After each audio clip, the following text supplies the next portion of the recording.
The moon hung low over the dense canopy of the forest, its pale silver light barely penetrating the thick foliage.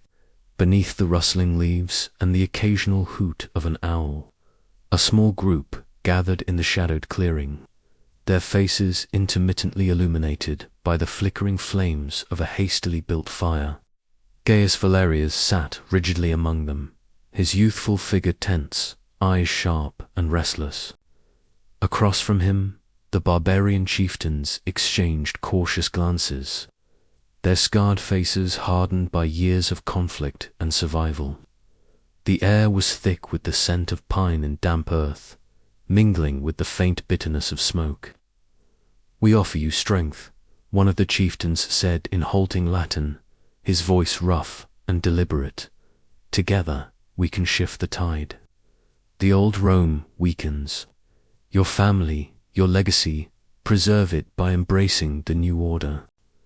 Gaius met the gaze steadily, though his heart pounded with a cocktail of fear and determination. "I do not seek Rome's ruin," he replied, voice low but firm, "only to ensure our survival when the Senate turns its back on the truth." A murmur rippled through the group. Julia, standing just behind Gaius, whispered encouragement, her eyes alight with conviction. "This is our chance," she said. "You are the bridge between two worlds." Meanwhile, far from the forest's quiet conspiracies, Marcus Valerius sat alone in the dim study of the family estate. The flickering candlelight cast long shadows on the walls lined with heavy tomes and scrolls. In his hands, he held intercepted letters-coded messages whose meaning gnawed at his heart. The words hinted at secret meetings, alliances forged in darkness, alliances that threatened everything he had sworn to protect. His jaw tightened as he reread a passage. "Guy," he murmured, the name tasting bitter on his tongue. The senator's mind waged a silent battle, his unyielding loyalty to Rome and his family's honor clashing with the painful possibility of his son's betrayal. That evening, the Valerius family convened in the ancestral dining hall. The air was heavy with unspoken tensions, the flickering torches casting a restless dance of light and shadow across the marble floor. Gaius sat opposite his father, his youthful face alight with quiet defiance, while Livia watched silently, her sharp eyes weighing every word, every glance. "Father," Gaius began, voice steady though edged with frustration, "we cannot cling to a dying empire and expect to survive. The barbarians grow stronger. The Senate is paralyzed. We must adapt or perish." Marcus met his son's gaze, the weight of years and expectation pressing down on his broad shoulders. "Adaptation must not come at the cost of our honor, Gaius. Rome's legacy is not so easily discarded." Lucilla, their sister and sister-in-law, respectively, intervened gently. "Perhaps there is a path that honors both survival and tradition, but we must tread carefully lest we lose ourselves in the shadows." The conversation fractured into uneasy silence. Each member wrestled with their own fears and hopes, the family's unity trembling on the edge of irrevocable change. Days later, in the cool dawn air of the estate's courtyard, Tiberius approached Marcus. The veteran soldier's eyes were grave beneath his weathered brow, the morning chill sharpening his features.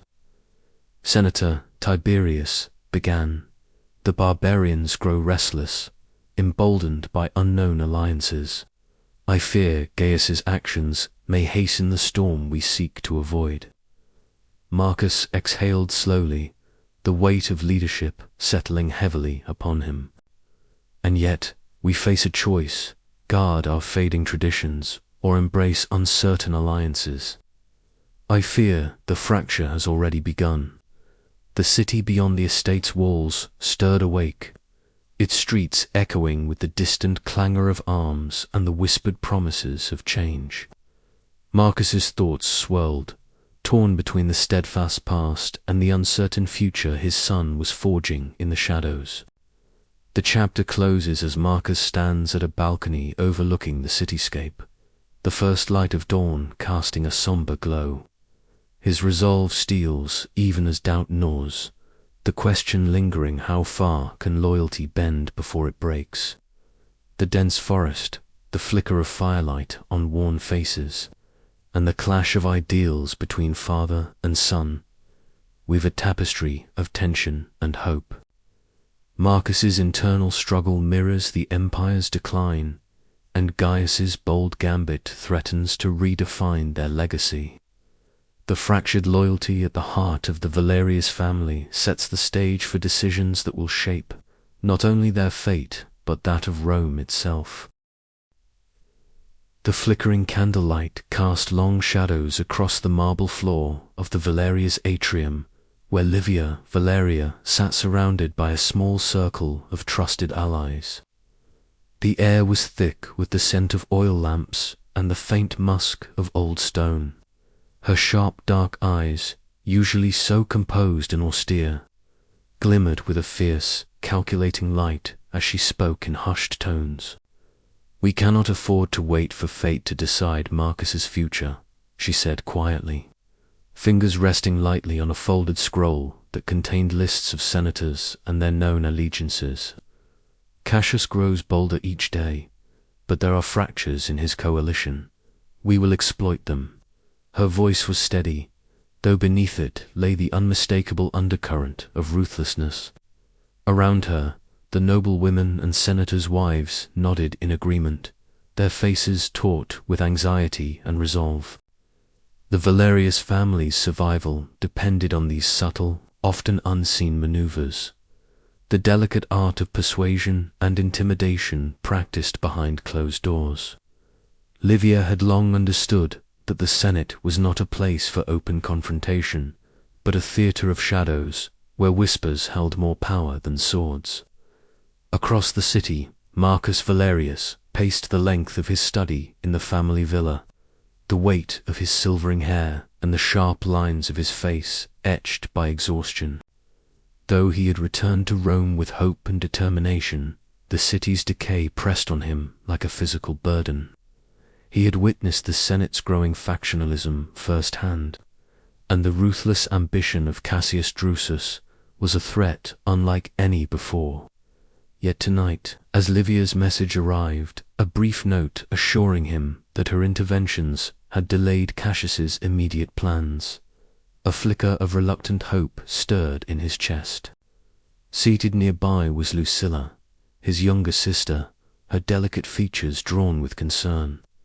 She had listened to Livia's report with quiet apprehension, her calm demeanor belying the storm of emotion beneath. Later, in the family's garden, soft twilight bathed the marble statues and carefully tended herbs in a muted glow. Lucilla confronted Livia, her voice trembling with sorrow and accusation. "Must we sacrifice all our principles to survive?"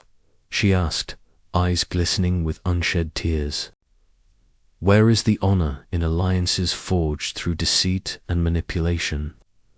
Livia's expression hardened, the faintest shadow crossing her austere beauty.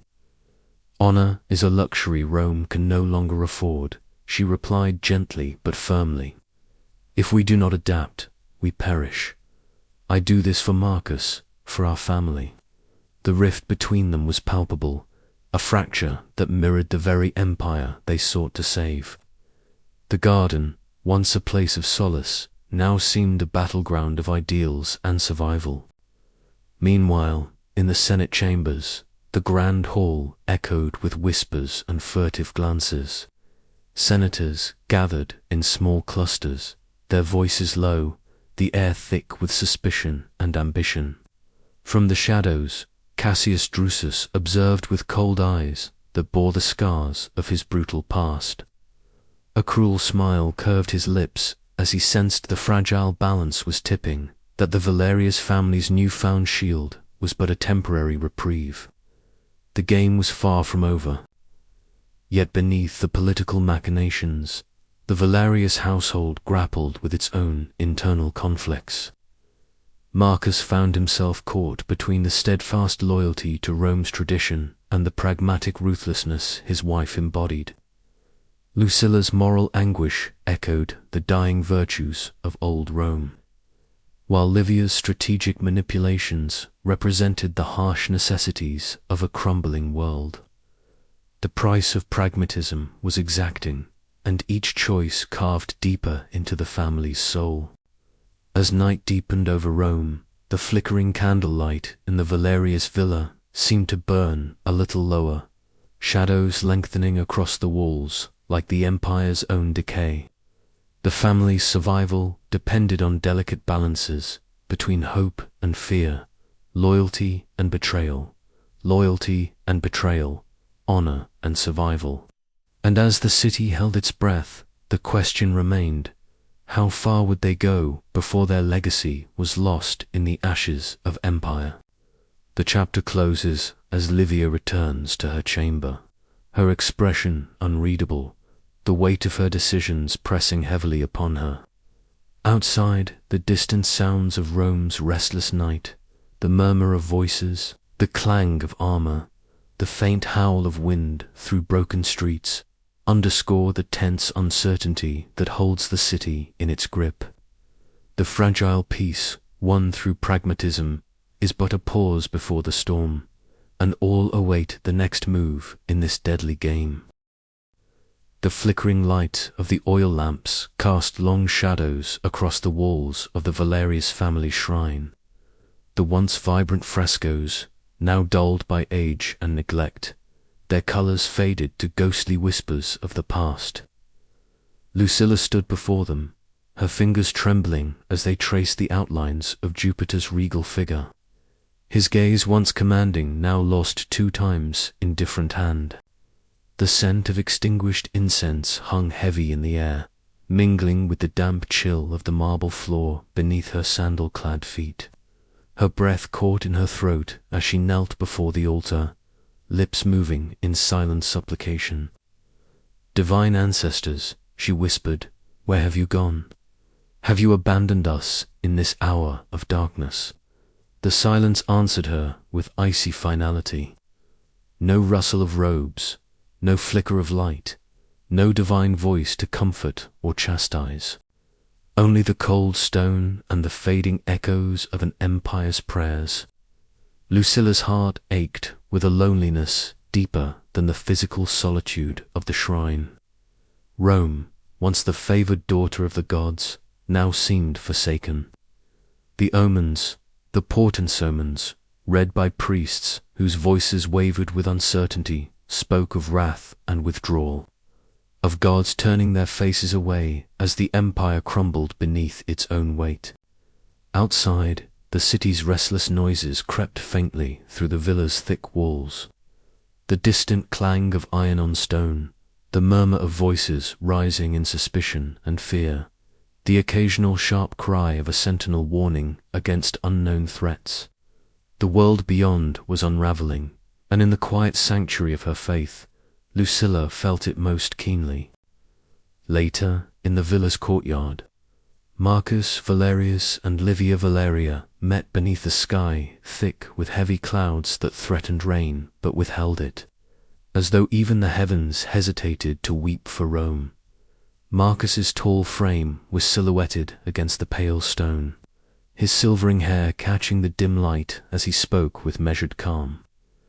"The god's silence is not abandonment," he said, voice low but resolute. "Rome endures because of men's will, not divine favor. We must hold to our duty regardless." His eyes, sharp and searching, met Livia's steady gaze. Livia's lips pressed into a thin line. "Duty will not protect us from the barbarians at the gates, Marcus. Nor will prayers fill empty coffers or silence the knives in the Senate.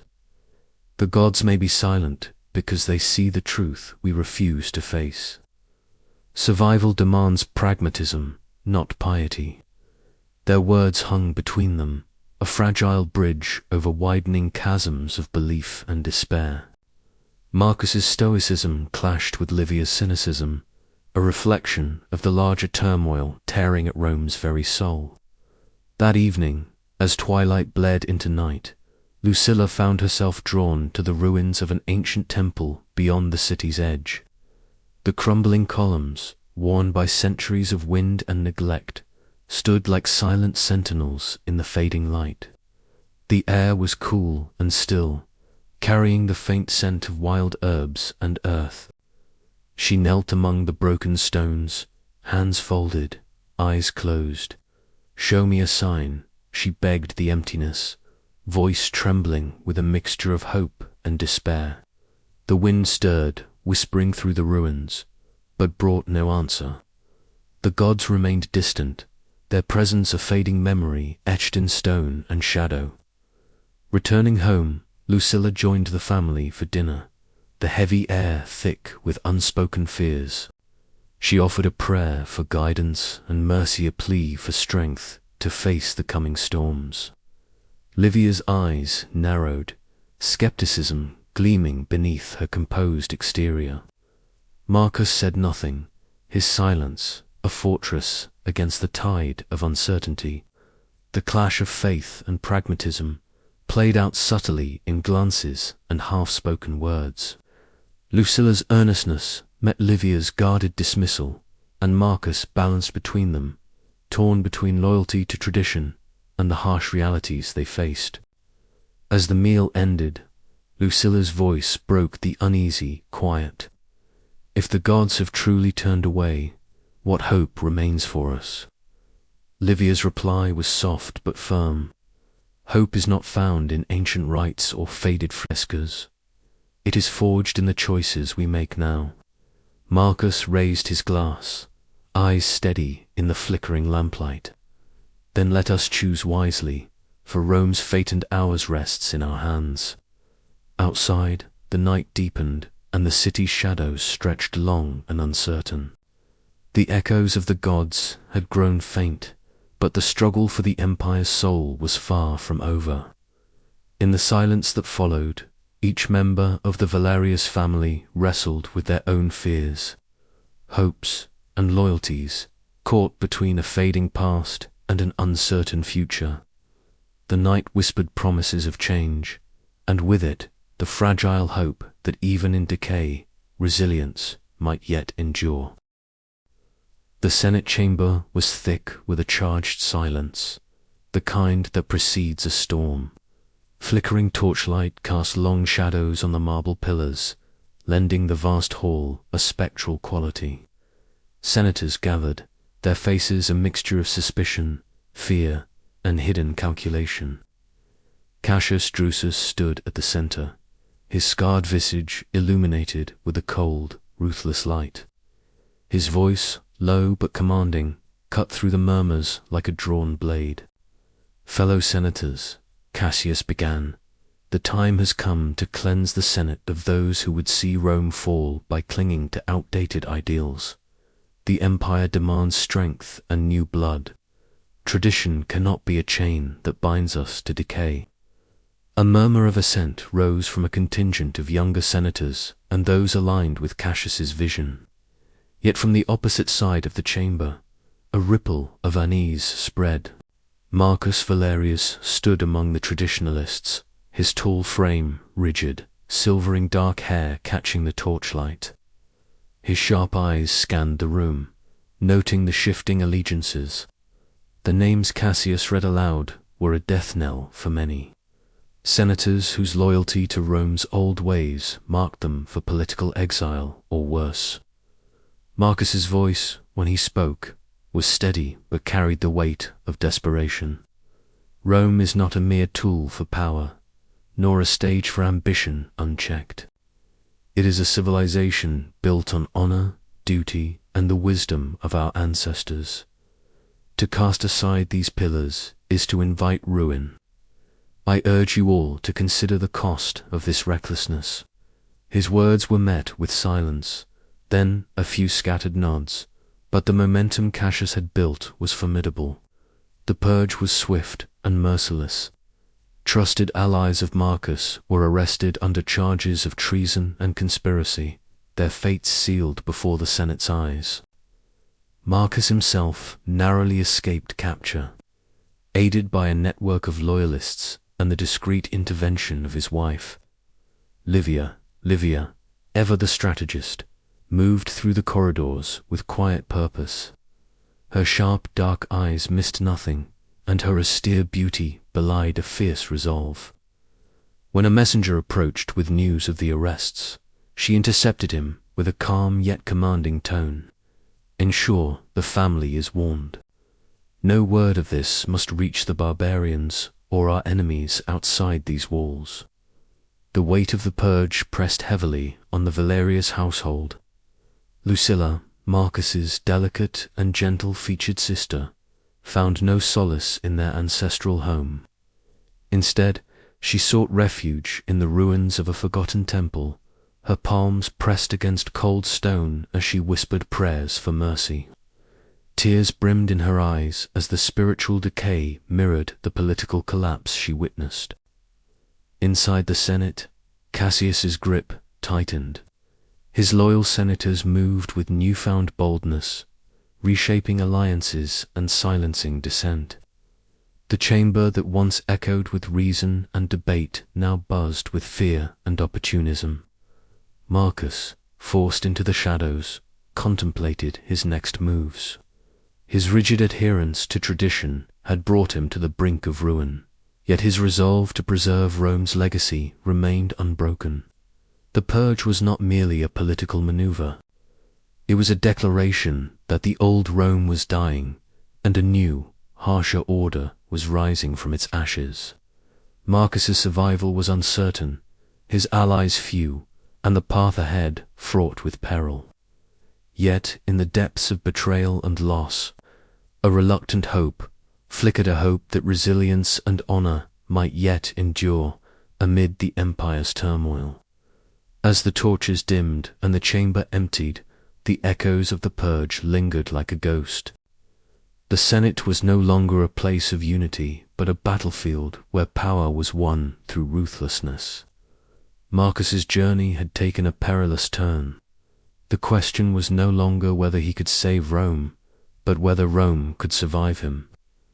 The night outside was heavy with the scent of smoke and decay. Somewhere in the distance, the clash of armor and the distant cries of barbarians reminded all that the empire's twilight was far from over.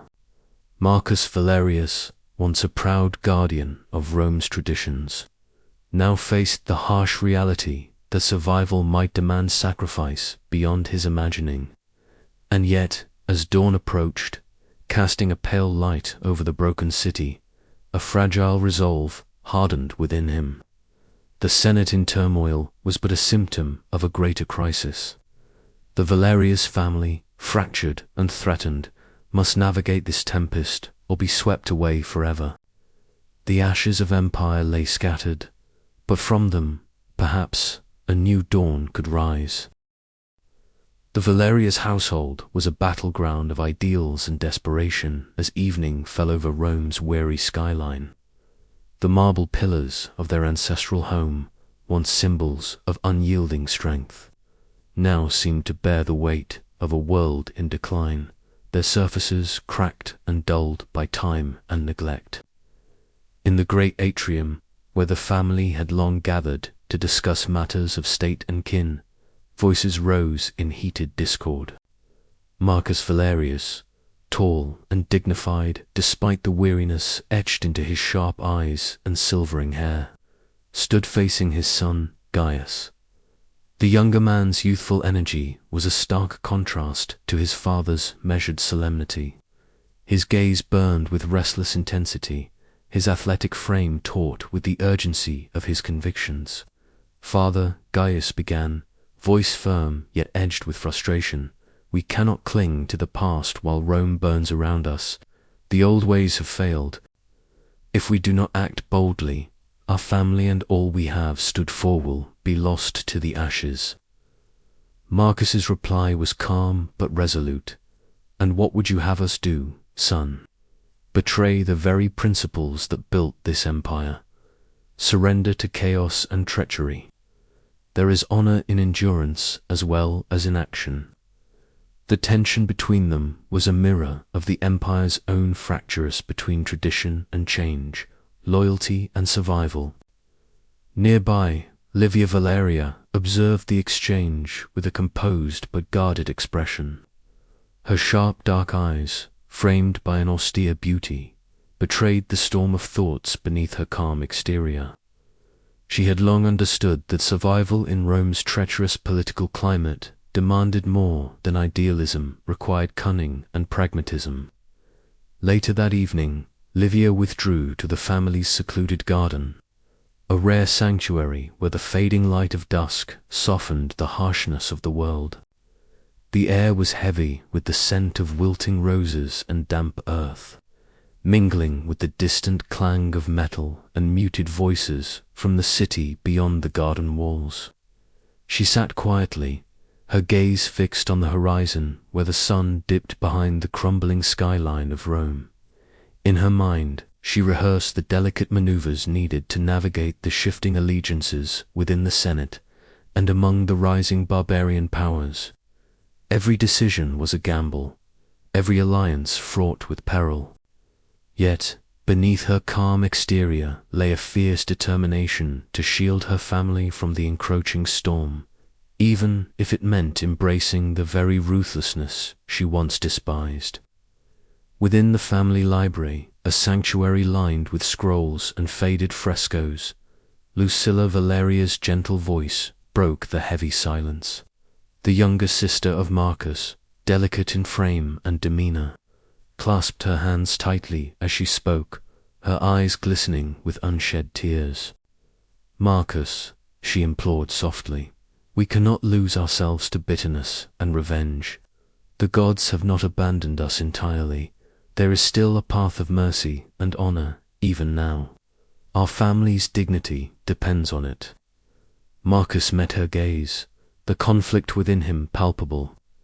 "Lucilla," he replied, his voice tinged with sorrow, "I yearned for that path. But the world we knew is fading, and I fear we must walk through darkness to find any light." As these private struggles unfolded, Gaius convened a secret meeting in a shadowed chamber beneath the city.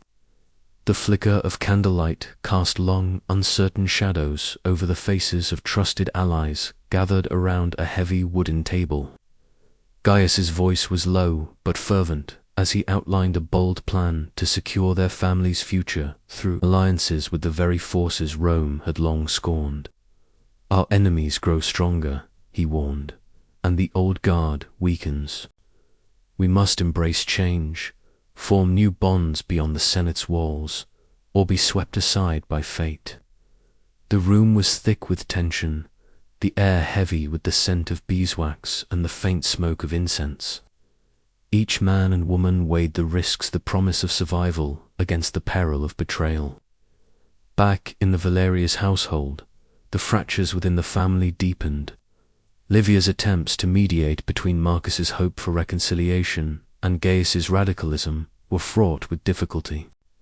She understood that the bonds holding them together were tested not only by external enemies, but by the divergent visions of survival they each clung to.